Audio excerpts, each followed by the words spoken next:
feels like a pulpit, right? I don't know how many other people felt like a pastor, but I do, right? So here we go. I can't help it. I have to play with myself every chance I get. That's how I got caught when my mom came into the bathroom. I don't know if I was making too much noise or just taking too long, but for some reason she just bust up in there. Then she told everybody in the house. They all laughed and said it was a sin. They keep asking what is wrong with me. I don't know what's wrong with me. So every time I take a shit and it takes a while, they think I'm playing with myself. Most of the time I am. Now I don't even want to take a shit in the bathroom. I do it in the bushes, in the bucket of ashes, on the bottom floor of the old house next door. Miss Janet wore a short dress to Sunday school today. I need to go to the bathroom and play with myself. It is kind of hard to do because that big velvet picture of Jesus is looking at me. He is crying. So when I finish, I go outside by the creek to take a shit. And since I'm squatting, I say, "Dear Jesus and God, please help me to quit playing with myself." I go back into the sanctuary and our pastor is yelling about how God sees everything you do. And that was the lesson last week too.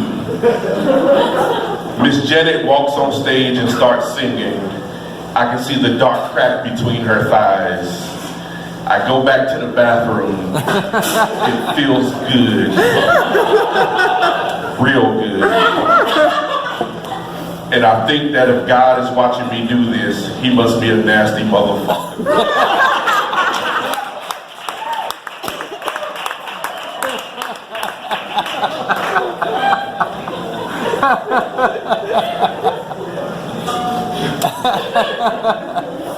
I love that story.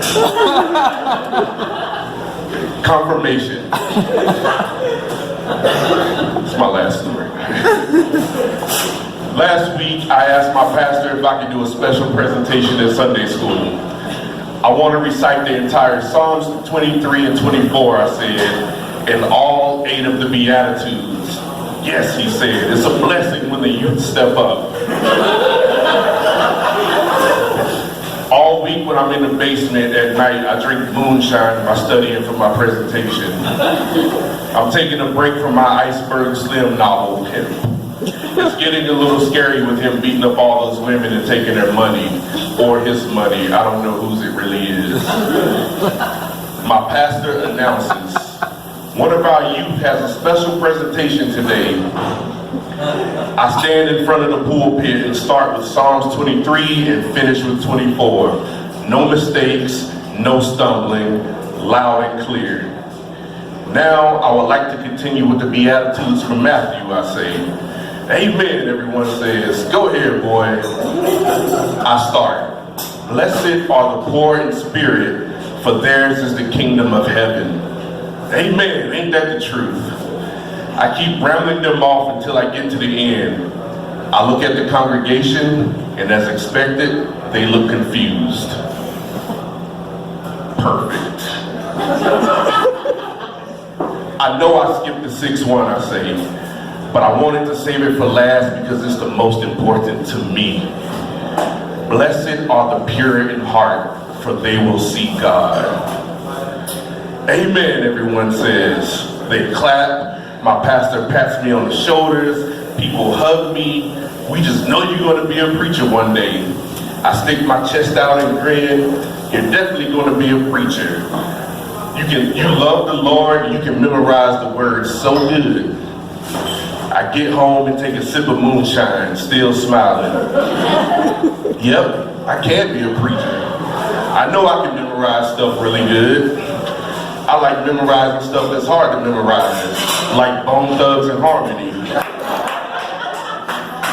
They rap really fast and I know all the words to the first of the month.